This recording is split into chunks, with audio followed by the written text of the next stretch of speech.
അപ്പൊ നമ്മള് പ്രീവിയസ് ഇയറിലുള്ള PSCയുടെ തന്നെ ചില ക്വസ്റ്റ്യൻസ് ആണ്. ആദ്യത്തെ ക്വസ്റ്റ്യൻ നോക്കുക.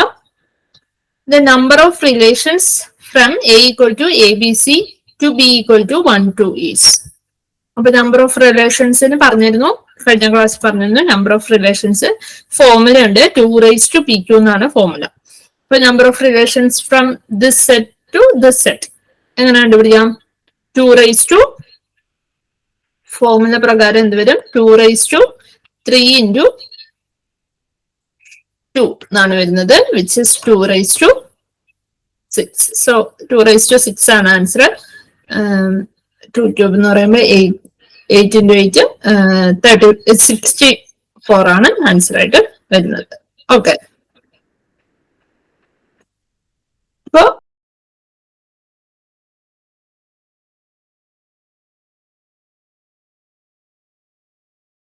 ആ ക്വസ്റ്റ്യൻ സിമ്പിൾ ആയിട്ട് ചെയ്യാവുന്നതാണ്. അടുത്ത ഒരു ക്വസ്റ്റ്യൻ നോക്കാം. What is the maximum cardinality of a relation R on a set S equal to set, ഇത് ആക്ച്വലി സെറ്റിന്റെ നൊട്ടേഷൻ കൊടുക്കണം, set XYZ such that the relation R is antisymmetric. Question clear ആയിട്ടൊന്ന് വായിച്ച് മനസ്സിലാക്കാം. What is the maximum cardinality? അപ്പൊ cardinality എന്നുള്ള word ചിലപ്പോൾ familiar ആയിരിക്കില്ല. കാർഡിനാലിറ്റി എന്ന് വെച്ചിട്ടുണ്ടെങ്കിൽ നമ്പർ ഓഫ് എലമെന്റ്സ് എന്നുള്ളത് തന്നെയാണ് കാർഡിനാലിറ്റി കൊണ്ട് ഉദ്ദേശിക്കുന്നത്. ഓക്കെ, ഒരു ഇൻഫിനിറ്റ് സെറ്റ് ആണെങ്കിൽ കാർഡിനാലിറ്റി ഇൻഫിനിറ്റ് ആണ് എന്ന് പറയും. ഓക്കെ, അതർവൈസ് ഫൈനൈറ്റ് ആയിട്ടുള്ള ഒരു സെറ്റ് ആണെന്നുണ്ടെങ്കിൽ എത്ര നമ്പർ ഓഫ് എലമെന്റ്സ് ആണോ അതിലുള്ളത് അതാണ് കാർഡിനാലിറ്റി ആയിട്ട് പറയുന്നത്. എന്ത് സംഭവം സെറ്റ് ആണെങ്കിൽ സെറ്റ്, അതിന്റെ കാർഡിനാലിറ്റി സെറ്റിനാണ് കാർഡിനാലിറ്റി ഡിഫൈൻ ചെയ്തിട്ടുള്ളത്. റിലേഷൻ എന്ന് പറയുന്നതും അൾട്ടിമേറ്റ്ലി എന്ത് തന്നെയാണ്? ഒരു സെറ്റ് തന്നെയാണ് അല്ലെ. അപ്പൊ കാർഡിനാലിറ്റി എന്ന് വെച്ചിട്ടുണ്ടെങ്കിൽ എന്താണ്? നമ്പർ ഓഫ് എലമെന്റ്സ് ആണ്. Okay, number of elements in A set ആണ് കാർഡിനാലിറ്റി എന്ന് പറയുന്നത്. ഇൻഫിനിറ്റ് ആയിട്ടുള്ള ഒരു സെറ്റ് ആണെങ്കിൽ കാർഡിനാലിറ്റി ഇൻഫിനിറ്റി ആണ് എന്ന് പറയും. ഓക്കെ, അപ്പൊ ക്വസ്റ്റ്യൻ ഇതാണ്. What is the maximum cardinality of a relation R on a set S equal to set XYZ such that the relation R is antisymmetric. ഇപ്പൊ ക്വസ്റ്റ്യൻ എന്താ ഉദ്ദേശിക്കുന്നത്? ഈ ഒരു സെറ്റ് ഇതാണ് ബേസ് സെറ്റ്, അവിടെ ഒരു റിലേഷൻ ഉണ്ട്, അത് ആന്റിസിമെട്രിക് ആണ്. ഓക്കെ, അപ്പൊ ആ സെറ്റിൽ ആന്റിസിമെട്രിക് ആയിട്ട് നമ്മൾ ഒരു റിലേഷൻ ഡിഫൈൻ ചെയ്യുന്നു. അപ്പൊ ആ റിലേഷന് വരാൻ പറ്റുന്ന മാക്സിമം കാർഡിനാലിറ്റി എന്താണ് എന്നാണ് ചോദ്യം. ഓക്കെ, അപ്പൊ ആന്റിസിമെട്രിക്കിന്റെ ഡെഫിനിഷൻ ഓർക്കുന്നുണ്ടല്ലോ. എന്തായിരുന്നു ആന്റിസിമെട്രിക് എന്ന് വെച്ചിട്ടുണ്ടെങ്കിൽ? ആന്റിസിമെട്രിക് ഇതായിരുന്നു പറയുന്നത്, AB റിലേറ്റഡ് ആണെങ്കിൽ, AB ബിലോങ്സ് ടു R ആണ്, അതുപോലെ തന്നെ BA ബിലോങ്സ് ടു R ആണ് എങ്കിൽ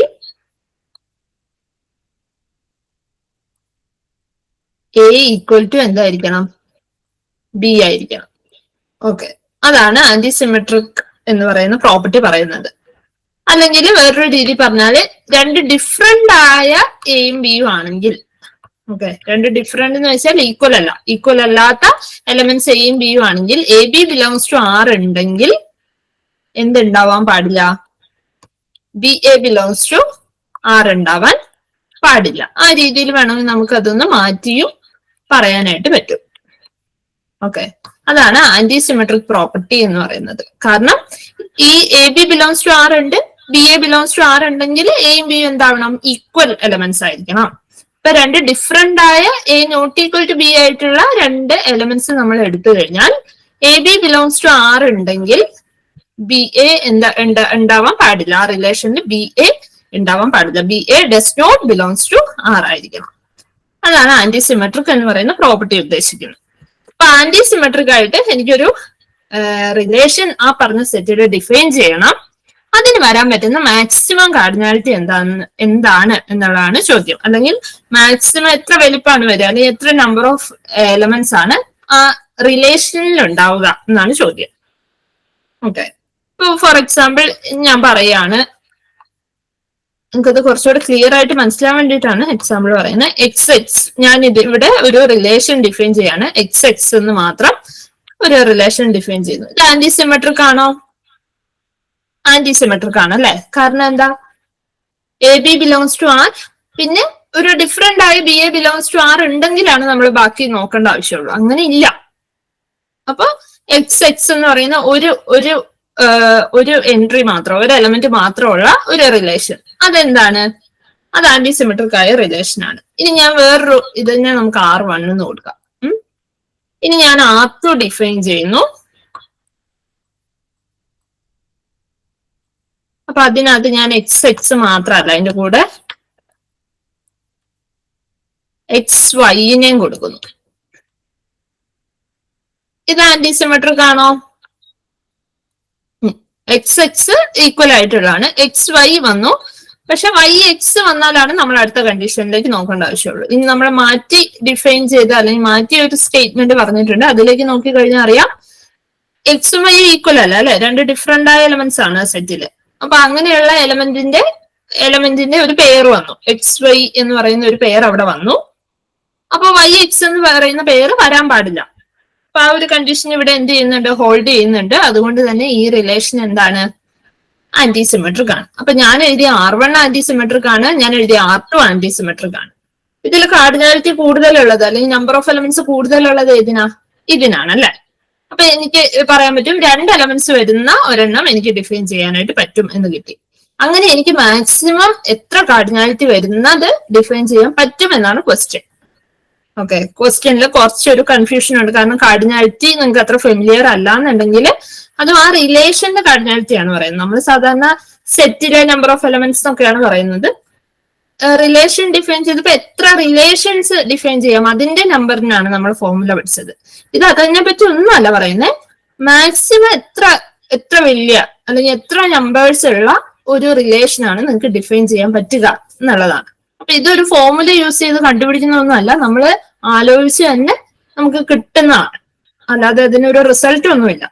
ഇപ്പൊ ജസ്റ്റ് ഈ ഒരു ആന്റിസിമെട്രിക്കിന്റെ ഡെഫിനിഷൻ യൂസ് ചെയ്തിട്ട് നിങ്ങൾക്ക് മാക്സിമം ഈ 3 എലമെന്റ്സ് വെച്ചിട്ട് എത്ര വലിയൊരു റിലേഷൻ ഡിഫൈൻ ചെയ്യാൻ പറ്റുമെന്ന് ഒന്ന് ആലോചിച്ച് നോക്കാം. ഓക്കെ, ഇപ്പൊ എന്ത് തോന്നുന്നേ? ഇപ്പൊ ഞാന് മാക്സിമം വലുതാക്കാനാണ് ഉദ്ദേശിക്കുന്നത്. അപ്പൊ ഞാനൊരു R ഡിഫൈൻ ചെയ്യുന്നു.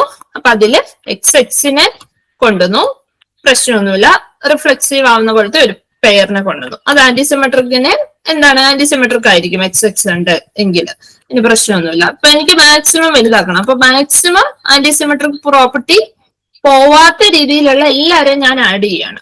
ഓക്കെ, അപ്പൊ വൈ വന്നു, ഇപ്പൊ 2 പേരായി. ഇനി സെഡ് കൊണ്ടുവരാലോ. ആന്റിസിമെട്രിക് പോവോ? ഇല്ല, 3 എണ്ണായി. ഇനി എന്തിനെയൊക്കെ കൊണ്ടുവരാം? എക്സ് വൈ ഡിഫറെന്റ് ആയ ഒരു പെയറിനെ എക്സ് വൈനെ ഞാൻ കൊണ്ടുവന്നു എന്ന് വിചാരിക്കാം. ഓക്കെ, ഇനി എനിക്ക് എന്തിനെ കൊണ്ടുവരാൻ പറ്റില്ല? വൈ എക്സിനെ ഇതിന്റെ അകത്തേക്ക് ഈ റിലേഷന്റെ ഉള്ളിലേക്ക് കൊണ്ടുവരാൻ പറ്റില്ല. ഓക്കെ, ഇനി എക്സ് വൈ കഴിഞ്ഞിട്ട് ഞാൻ അടുത്ത ഒരു പെയർ എടുക്കുന്നു, എക്സ് സെഡ്. പ്രശ്നമൊന്നുമില്ലല്ലോ, ഇതുവരെ ആന്റിസിമെട്രിക് പ്രോപ്പർട്ടി പോയിട്ടില്ലല്ലോ. ഡിഫറെന്റ് ആയ പെയർ എക്സ് സെഡ് വന്നു. ഇനി എന്തിനെ കൊണ്ടുവരാൻ പറ്റില്ല? സെഡ് എക്സിനെ കൊണ്ടുവരാൻ പറ്റില്ല. ഇനി അടുത്ത ഒരു പെയർ ഞാൻ എടുക്കാണ്, വൈ സെഡ്. ഓക്കെ, ഇനി എന്തിനെ കൊണ്ടുവരാൻ പറ്റില്ല? സെഡ് വൈനെ ഇതിന്റെ അകത്തേക്ക് കൊണ്ടുവരാൻ പറ്റില്ല. അപ്പൊ ഇത്രയാണ് നമുക്ക് മാക്സിമം പെയർ ചെയ്യിപ്പിക്കാൻ പറ്റുന്ന ആൾക്കാരുള്ളൂ അല്ലെ. മാക്സിമം നിങ്ങൾക്ക് എസ് എന്ന് പറയുന്ന സെറ്റില് ഡിഫൈൻ ചെയ്യാൻ പറ്റുന്ന റിലേഷന്റെ വലിപ്പം എന്ന് പറയുന്നത് എന്താ വരിക? എസ് ക്രോസ് എസ് ആയിരിക്കും വരിക, വിച്ച് ഇസ് 9. എസ് ക്രോസ് എസിന്റെ കാർഡിനാലിറ്റി എന്ന് പറയുന്നത് 9 ആണ് വരിക. അതിലെ നമ്പർ ഓഫ് എലമെന്റ്സ് എന്ന് പറയുന്നത് 9 ആണ് വരിക. അപ്പൊ നമ്മൾ ആ എല്ലാ പേരും എഴുതി, 1 2 3, ഇവിടെ 3, പുറത്ത് 3. ഓക്കെ, അപ്പൊ ഇതിനകത്ത് ഈ 3 പേരിനെ കൊണ്ടുവന്നു. ഇനി നമ്മൾ ഈ 3 പേരിനെ കൊണ്ടുവന്നു കഴിഞ്ഞാൽ എനിക്ക് ഈ പുറത്തുള്ള 3 പേരിനെ ഇതിന്റെ അകത്തേക്ക് എടുക്കാനായിട്ട് പറ്റില്ല. ഓക്കെ, അപ്പൊ ഇനി ഞാൻ എക്സ് വൈ തന്നെ എടുക്കണം എന്നൊന്നുമില്ല, എനിക്ക് വേണം വൈ എക്സ് എടുക്കാം. അപ്പൊ എക്സ് വൈനെ കൊണ്ടുവരാനായിട്ട് പറ്റില്ല. അതായത് ഈ 2 എണ്ണം എടുത്തു കഴിഞ്ഞാൽ ഇതിൽ ഒരാളെ പറ്റുള്ളൂ. അതുപോലെ തന്നെ ഈ ഡിഫറെന്റ് ആയി ഈ 2 പെയറുകളില്ലേ, അങ്ങോട്ടും ഇങ്ങോട്ടും തിരിച്ചെഴുതുന്ന ഈ 2 പെയറുകൾ, അതില് എടുത്തു കഴിഞ്ഞാൽ അതില് ഒരാളെ പറ്റുള്ളൂ.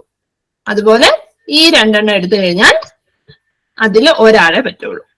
അപ്പൊ എനിക്ക് ഈ പേരിൽ നിന്ന് ഒരാളെ ചൂസ് ചെയ്യാം, ഈ പേരിൽ നിന്ന് ഒരാളെ ചൂസ് ചെയ്യാം, ഇതിൽ നിന്ന് ഒരാളെ ചൂസ് ചെയ്യാം. അങ്ങനെ 3 ഡിഫറെന്റ് ആയ പേരുകൾ, XY ഫോർമാറ്റിൽ വരുന്ന പേരുകൾ 3 എണ്ണമാണ് എനിക്ക് മാക്സിമം കൊണ്ടുവരാനായിട്ട് പറ്റുള്ളൂ. അപ്പൊ മാക്സിമം കാർഡിനാലിറ്റി എന്ന് പറയുന്നത് എത്രയാണ് വരിക? 6 ആണ് വരിക. ക്വസ്റ്റ്യൻ ക്ലിയർ ആയോ? അതായത് എനിക്ക് ഈ സെറ്റില് ഡിഫൈൻ ചെയ്യാൻ പറ്റുന്ന ഒരു ആന്റിസിമെട്രിക് റിലേഷൻ ആണ് വേണ്ടത്. അതിന് മാക്സിമം എത്ര നമ്പർ ഓഫ് എലമെന്റ്സ് ആയിരിക്കും ആ റിലേഷനിൽ ഉണ്ടാവുക എന്നുള്ളതാണ് വേണ്ടത്. ഓക്കെ, അപ്പൊ എനിക്ക് ഏറ്റവും വലുത് എത്ര ഒരു സാധാ റിലേഷൻ, ആന്റിസിമെട്രിക് പ്രോപ്പർട്ടി ഒന്നും ഇല്ലെങ്കിൽ എനിക്ക് എസ് ക്രോസ് എസ് ആണല്ലേ ഏറ്റവും വലിയൊരു റിലേഷൻ ഡിഫൈൻ ചെയ്യാൻ പറ്റുന്നത്. അതിന്റെ കാർഡിനാലിറ്റി അല്ലെങ്കിൽ നമ്പർ ഓഫ് എലമെന്റ്സ് എന്ന് പറയുന്നത് എത്രയാണ് വരിക? 3 × 3 9 എലമെന്റ്സ് ആണ് വരിക.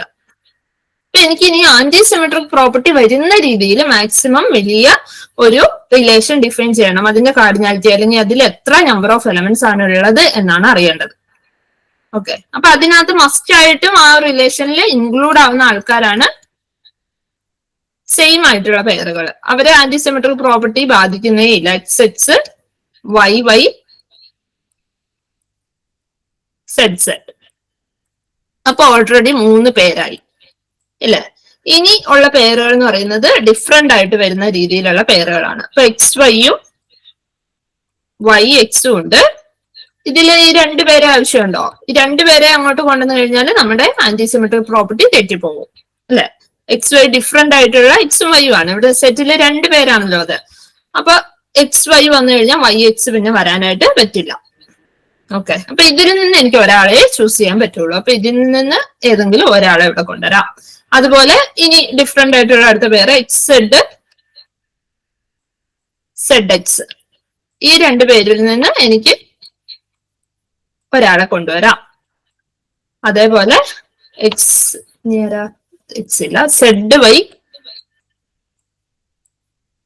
YZ. ഇതിൽ നിന്ന് ഒരാളെ കൊണ്ടുവരാം. അങ്ങനെ മൊത്തം ഇവിടെ 3 ആൾക്കാര് ഓൾറെഡി വന്നവര്, പിന്നെ ഇതിൽ നിന്ന് നമ്മൾ ചൂസ് ചെയ്യുന്ന 3 പേര്. അങ്ങനെ 3 6 എൻട്രീസ് ആണ് വരിക. സോ മാക്സിമം കാർഡിനാലിറ്റി എന്ന് പറയുന്നത് 6 ആയിരിക്കും വരിക. ക്വസ്റ്റ്യൻ ക്ലിയർ ആയില്ലേ? അടുത്ത ക്വസ്റ്റ്യനിലേക്ക് പോകാം. ക്വസ്റ്റ്യൻ ഒന്ന് നോക്കിക്കോ.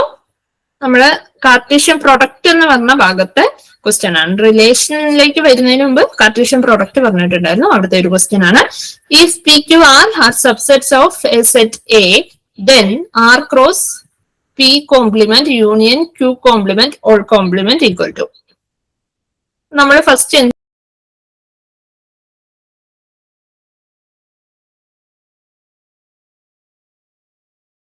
ചെയ്യണം? ഈ P complement union Q complement whole complement എന്നുള്ളതിനെ മാറ്റി എഴുതണം. അപ്പൊ നമ്മുടെ ഏത് പ്രോപ്പർട്ടി അവിടെ വേണ്ടേ? A union B whole complement equal to de Morgan's law ആണ്, ഇമ്പോർട്ടന്റ് ആണ്. എന്താ വരിക? A complement intersection B complement. അത് തന്നെയാണ് നമ്മൾ ഇവിടെ കൊടുക്കുന്നത്. അപ്പൊ ഈ ഒരു പാർട്ടിനെ മാത്രം മാറ്റി എഴുതി കഴിഞ്ഞാൽ നമുക്ക് എന്ത് കിട്ടും? ആ കോംപ്ലിമെന്റ് ഉള്ളതിന് മാറ്റി എഴുതി കഴിഞ്ഞാൽ P കോംപ്ലിമെന്റ് A പോലെയാണ് എന്തുള്ളത്? P കോംപ്ലിമെന്റ് ഉള്ളത്. അപ്പൊ P complement A complement intersection Q complement whole complement. Complement എടുക്കുന്ന സമയത്ത് P കോംപ്ലിമെന്റിന്റെ കോംപ്ലിമെന്റ് എടുത്താൽ P തന്നെ വരും, ഇന്റർസെക്ഷൻ Q എന്നാണ് വരിക. അപ്പൊ ഈ ഒരു കോംപ്ലിമെന്റ് ഉള്ള ആ ഒരു പാർട്ടിനെ നമുക്ക് മാറ്റി എഴുതി കഴിഞ്ഞാൽ P ഇന്റർസെക്ഷൻ Q എന്ന് മാറ്റി എഴുതാം. ഇനി നമ്മുടെ എക്സ്പ്രഷൻ മാറ്റി എഴുതിയാൽ R cross P intersection Q ആണിത്. ഇത് പ്രോപ്പർട്ടി ആയിട്ട് കഴിഞ്ഞ ദിവസം കാർട്ടീഷ്യൻ പ്രോഡക്റ്റ് പഠിച്ചപ്പോൾ പറഞ്ഞിട്ടുണ്ടായിരുന്നു. R cross P intersection Q എങ്ങനെയാണ് മാറ്റി എഴുതാം? R ക്രോസ് P ഞാൻ പറഞ്ഞു ഡിസ്ട്രിബ്യൂഷൻ പോലെ തന്നെയാണ്. നമ്മൾ സാധാരണ പ്ലസും ഇൻറ്റും വെച്ചിട്ട് ഡിസ്ട്രിബ്യൂഷൻ ചെയ്യില്ല, അതുപോലെ തന്നെയാണ് വരിക. R cross P intersection R cross Q. Okay, De Morgan's ലോയിൽ മാത്രമാണ് ഈ യൂണിയനും ഇന്റർസെക്ഷനും ഒക്കെ ചേഞ്ച് ആവുന്നത്. ആ ചേഞ്ച് ആവുന്നത് കൃത്യമായിട്ട് പഠിച്ചു വെക്കുക. ബാക്കി ഇങ്ങനെ ഡിസ്ട്രിബ്യൂഷൻ പോലത്തേക്കൊക്കെ ഇന്റർസെക്ഷൻ, ഇവിടെ ഇന്റർസെക്ഷൻ ആണല്ലോ, അത് അതുപോലെ തന്നെ ഇവിടെ വരികയാണ് ചെയ്യുക. അപ്പൊ അതിലൊരു മാറ്റം, കൺഫ്യൂഷൻ തോന്നിക്കഴിഞ്ഞാൽ എ ആണോ ബി ആണോ എന്ന് ഡൗട്ട് തോന്നിയേക്കാം. അതുകൊണ്ട് അത് കൃത്യമായിട്ട് പഠിച്ചു വെക്കുക. എ ആണ് നമ്മുടെ ആൻസർ എന്ന് പറയുന്നത്. ഓക്കെ അല്ലേ ക്വസ്റ്റ്യൻ? അടുത്ത ക്വസ്റ്റ്യനിലേക്ക് പോവാം.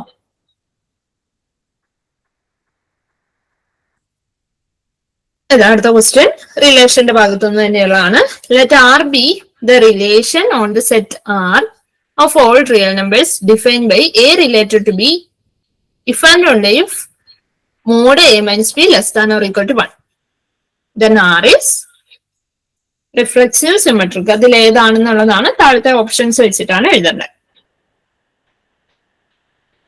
ഇപ്പൊ എന്താ തോന്നുന്നത്?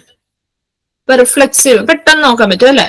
എ റിലേറ്റഡ് ടു എ ആവണം. എ റിലേറ്റഡ് ടു എ ആവണമെങ്കിൽ എന്താ കണ്ടീഷൻ എന്ന് പറയുന്നത്? Modulus of A minus A less than or equal to 1 ആവണം. Modulus of A minus A എന്ന് പറയുന്നത് 0 ആണ് വരിക, less than or equal to 1 ആണ്. അപ്പൊ റിഫ്ലെക്സീവ് ആണ്. ഇനി സിമെട്രിക് നോക്കി. Mod A minus B, symmetric എന്ന് വെച്ചാൽ എന്താ? എ ഇവിടെ ഇരിക്കുന്നത് ബി ആണ്. ഇപ്പൊ എ റിലേറ്റഡ് ടു ബി ആണെങ്കിൽ നമുക്ക് ഇത് കിട്ടും mod A minus B less than or equal to 1. അപ്പൊ ഇത് ജസ്റ്റ് ഒന്ന് തിരിച്ചിട്ട് കഴിഞ്ഞാൽ നമുക്ക് കിട്ടും മോഡുലസ് ആണല്ലേ. അപ്പൊ എ മൈനസ് ബി എന്നുള്ളതിന് എന്തൊക്കെ എഴുതാം? ബി മൈനസ് എന്ന് മാറ്റി എഴുതാം. മോഡ് എടുക്കുന്നതുകൊണ്ട് ഒരു ചേഞ്ചും വരില്ല. Less than or equal to 1 എന്ന് വരും, which implies B related to A. അപ്പൊ സിമ്പിൾ ആയിട്ട് നമുക്ക് പ്രൂവ് ചെയ്യാനായിട്ട് പറ്റും. എ റിലേറ്റഡ് ടു ബി ആണെങ്കിൽ ബി റിലേറ്റഡ് ടു എ ആയിരിക്കും. ദെയർഫോർ സിമെട്രിക് ആയിരിക്കും. ഓക്കെ, അപ്പൊ രണ്ടും ട്രൂ ആണ്. സി ആണ് ആൻസർ. ഓക്കെ അല്ലേ? അടുത്ത ക്വസ്റ്റ്യൻ നന്നായിട്ട് വായിക്കാം. Let n denote the set of natural numbers. n എന്ന് പറയുന്നത് സെറ്റ് ഓഫ് നാച്ചുറൽ നമ്പേഴ്സ് ആണ്. r എന്ന് പറയുന്നത് relation on n cross n. n cross n-ൽ ഡിഫൈൻ ചെയ്തിരിക്കുന്ന റിലേഷൻ ആണ്. ഓക്കെ, അപ്പൊ അവിടെ ബേസ് സെറ്റ് എന്ന് പറയുന്നത് ഓൾറെഡി ഒരു കാർട്ടീഷ്യൻ പ്രോഡക്റ്റ് ആണ്. നമ്മൾ സാധാരണ സെറ്റ്, വോയിസ് ബ്രേക്ക് ആവുന്നുണ്ടോ? ഓക്കെ അല്ലേ?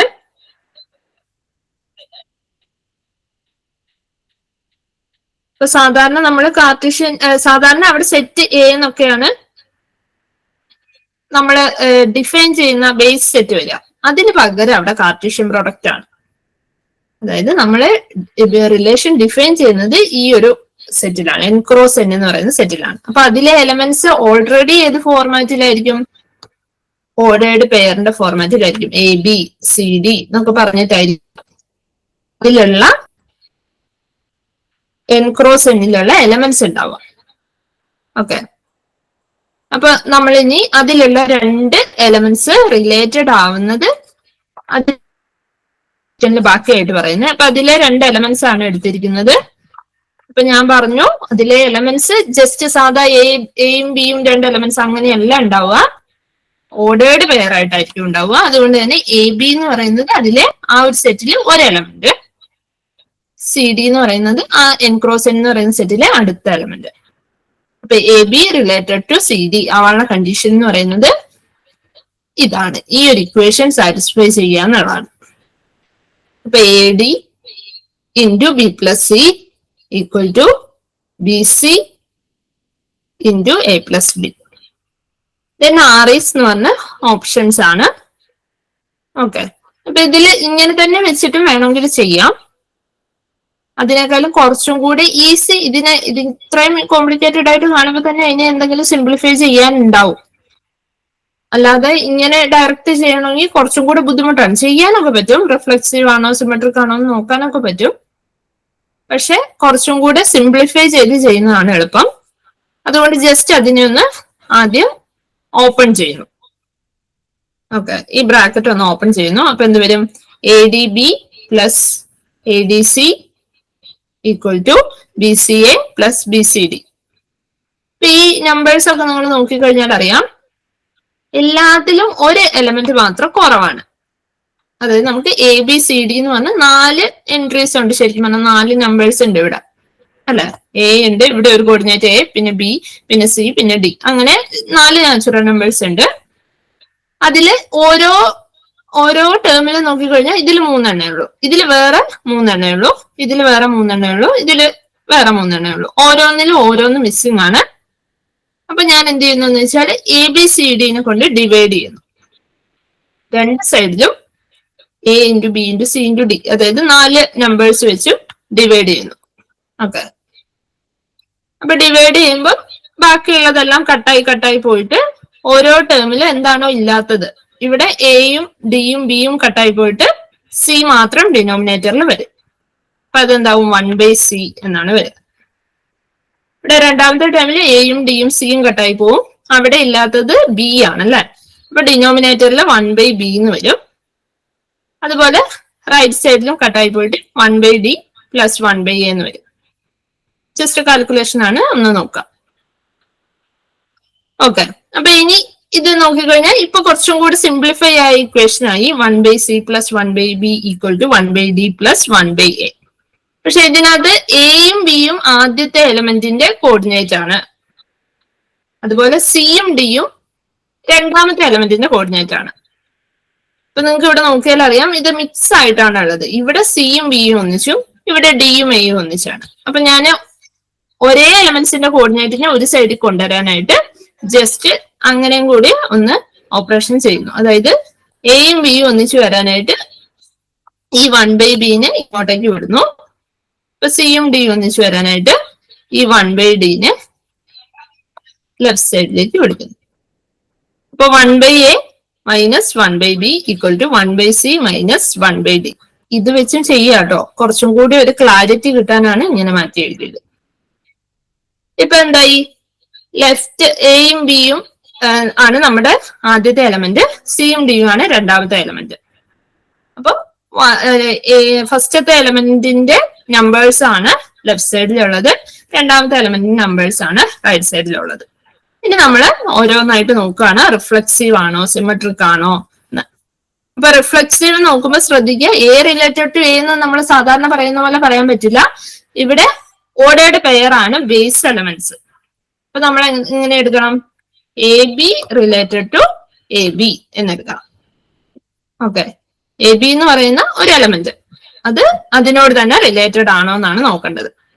അപ്പൊ എന്താ ചെക്ക് ചെയ്യേണ്ട കണ്ടീഷൻ, ഇതാണ് ജനറൽ കണ്ടീഷൻ എന്ന് പറയുന്നത്. നമ്മൾ മാറ്റി ഈ രീതിയിൽ എഴുതി, 1/A minus 1/B equal to 1/C minus 1/D. അങ്ങനെ ആയിക്കഴിഞ്ഞാൽ അവര് റിലേറ്റഡ് ആവും. അപ്പൊ ആ കണ്ടീഷൻ വെച്ച് നമ്മൾ നോക്കിക്കഴിഞ്ഞാൽ നമുക്ക് കിട്ടും 1/B minus 1/A equal to 1/B minus 1/A എന്ന് തന്നെയാണ് വരുന്നത്. കാരണം സിയും ഡിയും ഇവിടെ സെയിം തന്നെയല്ലേ ആവുന്നത്, എയും ബിയും തന്നെയല്ലേ. അപ്പൊ ലെഫ്റ്റ് സൈഡും റൈറ്റ് സൈഡും സെയിം ആയിട്ടാണ് വരുന്നത്, അതുകൊണ്ട് റിഫ്ലെക്സീവ് ആണ്. ഇനി സിമെട്രിക് ആണോ എന്ന് നോക്കണം. അപ്പൊ നമ്മൾ എന്ത് നോക്കണം, രണ്ട് എലമെന്റ്സ് റിലേറ്റഡ് ആണെങ്കിൽ തിരിച്ച് റിലേറ്റഡ് ആവുമോ എന്നാണ് നോക്കേണ്ടത്. അപ്പൊ AB-യും CD-യും റിലേറ്റഡ് ആണെന്ന് എടുത്തു. ഇനി CD-യും AB-യും റിലേറ്റഡ് ആകുമോ എന്നാണ് നോക്കുന്നത്. ഓക്കെ, അപ്പൊ AB-യും CD-യും റിലേറ്റഡ് ആണെങ്കിൽ നമുക്ക് ഇക്വേഷൻ പ്രകാരം ഇങ്ങനെ കിട്ടും, 1/B minus 1/A equal to 1/D minus 1/C. Okay, ഇനി ഇതൊന്ന് ജസ്റ്റ് അങ്ങോട്ട് ഈ ലെഫ്റ്റ് സൈഡിലുള്ള സ്ഥാനത്തെ റൈറ്റ് സൈഡിലേക്ക് കൊണ്ടുവന്നു കഴിഞ്ഞാൽ നമുക്ക് എന്ത് കിട്ടും, 1/D minus 1/C. Equation just തിരിച്ചെഴുതി ചെയ്തിട്ടുള്ളൂ, equal to 1/B minus 1/A. അപ്പൊ ഇത് ജസ്റ്റ് ഒന്ന് തിരിച്ചെഴുതി കഴിഞ്ഞാൽ ആദ്യമുള്ള എലമെന്റ്സ് ഇത് രണ്ടും ആവും കോർഡിനേറ്റ് എന്ന് പറയുന്നത്, ഇത് രണ്ടും കോർഡിനേറ്റ് ആയിട്ട് വരും. അതായത് CD റിലേറ്റഡ് ടു AB എന്ന് വരും. ഓക്കെ, ഇവിടെയുള്ള ഇക്വേഷൻ ലെഫ്റ്റ് സൈഡ് റൈറ്റ് ആക്കി എഴുതി, അതുപോലെ തന്നെ റൈറ്റ് ലെഫ്റ്റ് ആക്കി എഴുതി. കാരണം നമുക്ക് ജസ്റ്റ് ഇങ്ങനെ ഒന്ന് തിരിഞ്ഞ് കിട്ടിയാൽ മതി. അപ്പൊ അതിന് വേണ്ടിയിട്ട് അത് ജസ്റ്റ് ഇക്വേഷനെ അങ്ങ് തിരിച്ചിട്ട് കഴിഞ്ഞാൽ നമ്മുടെ റിലേഷനും തിരിഞ്ഞ് തന്നെ വരും. അപ്പൊ R എന്താണ്? സിമെട്രിക് ആണെന്ന് കിട്ടി. ഇനി നമുക്ക് ട്രാൻസിറ്റിവിറ്റി നോക്കണം. അപ്പൊ നമ്മൾ 3 എലമെന്റ്സ് എടുക്കണം, അതായത് 3 ഓർഡേർഡ് പെയർസ് എടുക്കണം. അപ്പൊ AB എടുക്കുന്നു, CD എടുക്കുന്നു, ഇനി ഇപ്പൊ ഇവര് റിലേറ്റഡ് ആണ്, പിന്നെ CD റിലേറ്റഡ് ആയ വേറൊരു എലമെന്റും കൂടി എടുക്കണം. അപ്പൊ നമ്മൾ അതിന് EF എന്ന് എടുക്കുന്നു. ഓക്കെ, അപ്പൊ അങ്ങനെ 3 എലമെന്റ്സ് വരുവേ. ഇപ്പൊ AB related to CD related to EF.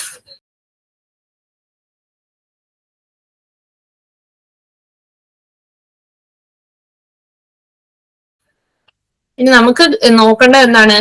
AB-യും EF-ഉം related ആവുമെന്നാണ് നോക്കേണ്ടത്. നമ്മൾ എന്ത് ചെയ്യുന്നു എന്ന് വെച്ചാൽ ആദ്യത്തെ റിലേഷൻ യൂസ് ചെയ്ത് ഇക്വേഷൻ എഴുതുന്നു.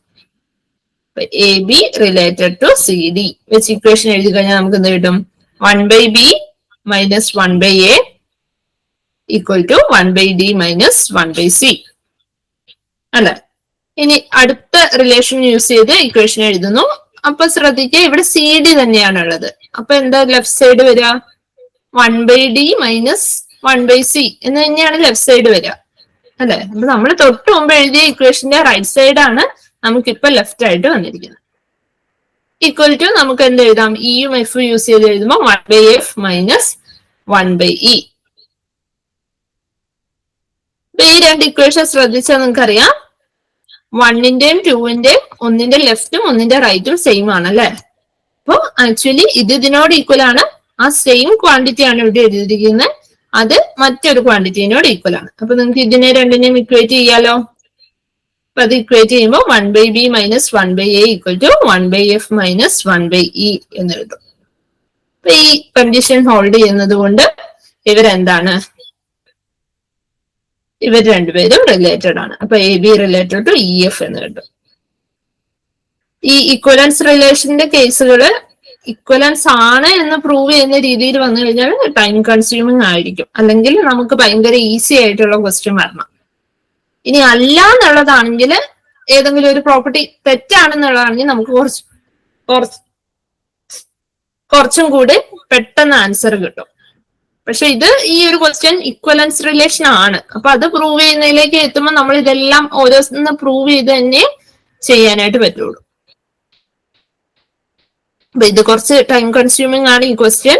പ്രത്യേകിച്ച് അതിന്റെ ബേസ് സെറ്റ് തന്നെ ഒരു ക്രോസ് പ്രോഡക്റ്റ് ആയപ്പോൾ നമ്മൾ എടുക്കുന്നതും ഒക്കെ ഓർഡേർഡ് പെയർ ആയതുകൊണ്ട് ഈ ക്വസ്റ്റ്യൻ കുറച്ച് ടൈം കൺസ്യൂമിങ് ആണ്. പക്ഷെ ഈ ഒരു രീതിയിലാണ് ഈ ക്വസ്റ്റ്യൻ അപ്രോച്ച് ചെയ്യുന്നത്. ഓക്കെ, ക്വസ്റ്റ്യൻ മനസ്സിലായോ? എന്തെങ്കിലും എക്സ്പ്ലെയിൻ ചെയ്യണമെങ്കിൽ പറയാം കേട്ടോ.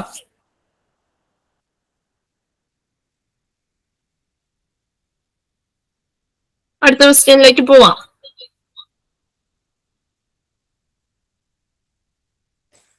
ഒന്ന് നോക്കുക ക്വസ്റ്റ്യൻ. സെഡ് എന്ന് പറയുന്നത് സെറ്റ് ഓഫ് ഓൾ ഇന്റീജേഴ്സ് ആണ്. അവിടെ ഡിഫൈൻ ചെയ്തിരിക്കുന്ന ഒരു റിലേഷൻ ആണ് ആർ എന്ന് പറയുന്ന റിലേഷൻ നോക്കുക. Set of all ordered pair AB such that A minus B is divisible by 3. അതാണ് R എന്ന് പറയുന്ന റിലേഷൻ. S എന്ന് പറയുന്ന റിലേഷൻ നോക്കുക. Set of all AB such that A plus B is divisible by 3. Okay, അതില് R എന്ന് പറയുന്നത് നമ്മൾ ഇതുപോലത്തെ ഒരു ക്വസ്റ്റ്യൻ കണ്ടിട്ടുണ്ട്. അപ്പൊ ഈ ഒരു ക്വസ്റ്റ്യൻ അതുമായിട്ട് കമ്പയർ ചെയ്താൽ, ഞാൻ അങ്ങനെ ഒരു ക്വസ്റ്റ്യൻ ചെയ്തുകൊണ്ട് നമ്മൾ മനസ്സിലാക്കുന്നത് ഇങ്ങനെ ഇനി എന്ത് വന്നാലും അത് എപ്പോഴും ഇക്വലൻസ് റിലേഷൻ ആയിരിക്കും. നമ്മൾ ഡിവിസിബിൾ ബൈ 2 ആയിട്ട് ഒരു ക്വസ്റ്റ്യൻ ഓൾറെഡി ചെയ്തിട്ടുണ്ട്. അതിന്റെ അതേ മെത്തേഡിൽ ഇതും പ്രൂവ് ചെയ്യാനായിട്ട് പറ്റും. അപ്പൊ നിങ്ങളത് ആ പ്രൂഫ് മനസ്സിലാക്കിയിട്ട് അതേപോലെ തന്നെ ഇനി A minus B divisible by എന്ത് വന്നാലും സെയിം പാറ്റേണിൽ പ്രൂവ് ചെയ്യാനായിട്ട് പറ്റും. അപ്പൊ ആക്ച്വലി R എന്ന് പറയുന്നത് ഒരു ഇക്വലൻസ് റിലേഷൻ ആണ്. പക്ഷെ എസ് നോക്കുക, എസ് ഒരു പുതിയ റിലേഷൻ ആണ്. ജസ്റ്റ് ഒന്ന് റിഫ്ലെക്സിവിറ്റി നോക്കുക, അപ്പൊ തന്നെ നിങ്ങൾക്ക് അത് കിട്ടും. എ റിലേറ്റഡ് ആവോ? എയും എയും റിലേറ്റഡ് ആണെങ്കിൽ A plus A divisible by 3 ആവണം. ഏത് നമ്പർ എടുത്താലും റിഫ്ലെക്സീവ് എന്ന് പറയുന്ന പ്രോപ്പർട്ടി ഹോൾഡ് ചെയ്യണം. അതായത് ഏത് നമ്പറിനും അതിനകത്ത് ഉണ്ടായിരിക്കണം. ഏത് ഇൻറ്റീജർ എടുത്താലും A plus A divisible by 3 ആയിരിക്കുമോ? 1 തന്നെ എടുത്താൽ തെറ്റിയില്ലേ? 1+1 ഡിവിസിബിൾ ബൈ 3 ആണോ? അല്ല, 2 ആണ് വരുന്നത്, ഡിവിസിബിൾ ബൈ 3 അല്ല. അപ്പൊ എസ് എന്ന് പറയുന്നത് ഈക്വലൻസ് ആവോ? ഇല്ല, എസ് റിഫ്ലെക്സിവിറ്റി പോലും ഹോൾഡ് ചെയ്യുന്നില്ല. എസ് എന്ന് പറയുന്നത് ഈക്വലൻസ് റിലേഷൻ അല്ല. ഓക്കെ, അപ്പൊ എസ് ഈക്വലൻസ് റിലേഷൻ അല്ല, പക്ഷെ ആറ് ഈക്വലൻസ് റിലേഷൻ ആണ്. അപ്പോ ഓപ്ഷൻ ബി ആണ് ആൻസർ. ഓക്കെ,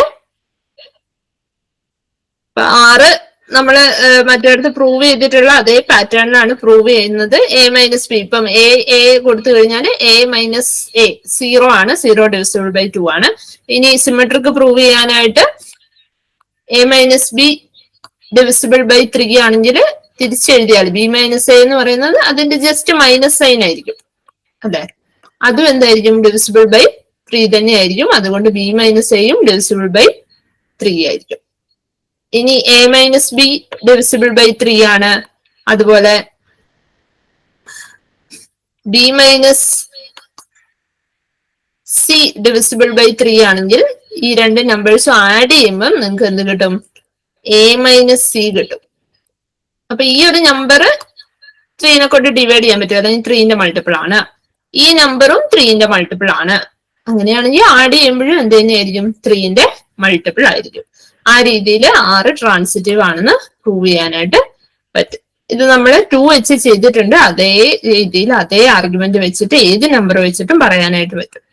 പക്ഷെ എസിന്റെ കേസിൽ S is not even reflexive അല്ല, സിമെട്രിക് ആയിരിക്കും ആ റിലേഷൻ, ട്രാൻസിറ്റീവും അല്ല. ഓക്കെ, അപ്പൊ അത് വേണമെങ്കിൽ ട്രാൻസിറ്റീവ് ആണോ എന്നൊക്കെ ചെക്ക് ചെയ്യാനായിട്ട് പറ്റും. ഞാൻ അതിലേക്ക് കടക്കുന്നില്ല. റിഫ്ലെക്സീവ് അല്ല എന്ന് കിട്ടുമ്പോൾ തന്നെ നമുക്ക് ഇക്വലൻസ് അല്ല എന്ന് പറയാം. അപ്പൊ ഓപ്ഷൻ ബി ആണ് നമ്മുടെ ആൻസർ. ഓക്കെ, ഓക്കെ ആണോ ക്വസ്റ്റ്യൻ? അടുത്ത ക്വസ്റ്റ്യനിലേക്ക് പോട്ടെ.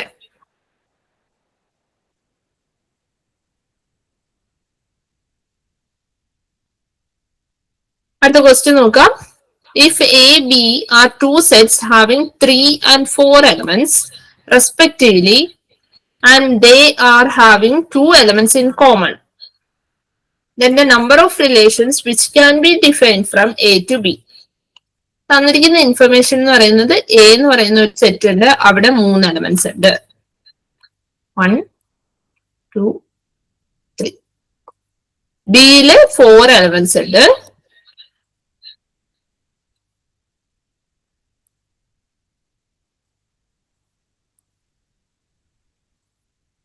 അങ്ങനെയാണെങ്കിൽ ഇവിടുന്ന് ഇങ്ങോട്ടേക്ക് എത്ര റിലേഷൻസ് ഉണ്ട് എന്നാണ്. ഇവിടെ ഒരു എക്സ്ട്രാ ഇൻഫർമേഷൻ തന്നിട്ടുണ്ട്, 2 എലമെന്റ്സ് ഇൻ കോമൺ ഉണ്ട് എന്നുള്ളത്. പക്ഷെ ആ ഒരു ഇൻഫർമേഷൻ കൊണ്ട് നമ്മുടെ റിലേഷന്റെ ഫോമുല പറഞ്ഞപ്പോ അങ്ങനെ എലമെന്റ്സ് കോമൺ ഉണ്ടാവാൻ പാടില്ല എന്നൊന്നും നമ്മൾ എവിടെ പറഞ്ഞിട്ടില്ല. അത് ജനറൽ ഫോമുലയാണ്. എ എന്ന് പറയുന്ന ഒരു സെറ്റ്, അതിന് M എലമെന്റ്സും അല്ലെങ്കിൽ P ആണ് നമ്മൾ പറഞ്ഞത്, P എലമെന്റ്സും, ബി എന്ന് പറയുന്ന സെറ്റിന് 2 എലമെന്റ്സും ആണെങ്കിൽ number of relations that can be defined from A to B is 2 raised to PQ ആണ് number of relations എന്ന് പറയുന്നത്. ഓക്കെ, അപ്പൊ അത് എപ്പോഴും ഏത് എയും ബിയും ആയിക്കോട്ടെ, അവര് കോമൺ ഉള്ള എലമെന്റ്സ് ഉള്ളവരായിക്കോട്ടെ, എന്താണെങ്കിലും നമ്മൾ ആ ഒരു ഡെഫിനിഷൻ പറഞ്ഞപ്പോ അങ്ങനെ ഒരു ക്രൈറ്റീരിയ പറഞ്ഞിട്ടില്ല. എങ്ങനെയാണെങ്കിലും അതിന് 2 raised to PQ റിലേഷൻസ് തന്നെയായിരിക്കും നമ്പർ ഓഫ് റിലേഷൻസ് എയിൽ നിന്ന് ബിയിലേക്ക് ഡിഫൈൻ ചെയ്യാൻ പറ്റുന്നത്. ഇനി സെയിം ആണ് എലമെന്റ്സ് എങ്കിൽ, സെയിം ആണ് സെറ്റുകൾ എങ്കിൽ, അതായത് എയിൽ നിന്ന് എയിലേക്ക് തന്നെയാണെങ്കിൽ രണ്ടിനും സെയിം എലമെന്റ്സ് ആയിരിക്കുമല്ലോ, എക്ക് 2 എക്കും. അപ്പൊ അത് 2 raised to, അപ്പോഴും 2 raised to PQ തന്നെയാണ്. അപ്പൊ പിയും ക്യൂവും സെയിം ആവുന്നതുകൊണ്ട് 2 raised to P² ആവും. ഇത് മാത്രമേ ഉള്ളൂ, വേറെ ഒരു ഇതിന്റെ ഈ 2 raised to PQന്റെ ഒരു സബ് കേസ് തന്നെയാണ് ഇതെന്ന് പറയുന്നത്. അല്ലാതെ അതിനകത്ത് വേറെ ഒരു എന്താണ് സെറ്റ് ഒരേപോലെ ആവാൻ പാടില്ല എന്നോ കോമൺ ആയിട്ടൊന്നും ഉണ്ടാവാൻ പാടില്ല എന്നോ ഒന്നും പറഞ്ഞിട്ടില്ല. അപ്പൊ ഈ ഒരു ഇൻഫർമേഷൻ ഇവിടെ കൺഫ്യൂഷൻ ഉണ്ടാക്കാൻ വേണ്ടി തന്നിരിക്കുന്നതാണ്. ആൻസർ എന്ന് പറയുന്നത് 2 raised to 3 into 4 which is 2 raised to 12 തന്നെയാണ് ആൻസർ വരുന്നത്. ഓക്കെ, അപ്പൊ ഹാവിങ് 2 എലമെന്റ്സ് ഇൻ കോമൺ എന്ന് പറയുന്നത് നമ്മുടെ ഇക്വേഷനെ ബാധിക്കുന്ന ഒരു കാര്യമേ അല്ല. അവർക്ക് കോമൺ ആയിട്ട് എലമെന്റ് ഉണ്ടായിക്കോട്ടെ, വേണം 3 എലമെന്റും സെയിം ആയിക്കോട്ടെ. 4 എലമെന്റ് ആണല്ലോ ഇവിടെ ഉള്ളത്, 4ാമത്തെ ഒരു എലമെന്റ് മാത്രം ഡിഫറെന്റ് ആയാലും നമ്പർ ഓഫ് റിലേഷൻസിന്റെ ഫോർമുലയില് അങ്ങനെയൊന്നും നമ്മൾ അതൊന്നും സ്പെസിഫൈ ചെയ്യുന്നില്ല. എങ്ങനെയാണെങ്കിലും എ എന്ന് പറയുന്നത് പി എലമെന്റ്സും ബി ക്യൂ എലമെന്റ്സും ആണെങ്കിൽ നമ്പർ ഓഫ് റിലേഷൻസ് പറയും 2 raised to pq ആയിരിക്കും. ഓക്കെ, അത്രയാണ് റിലേഷൻസിൽ നിന്ന് വന്നിട്ടുള്ള ക്വസ്റ്റ്യൻസ് എന്ന് പറയുന്നത്.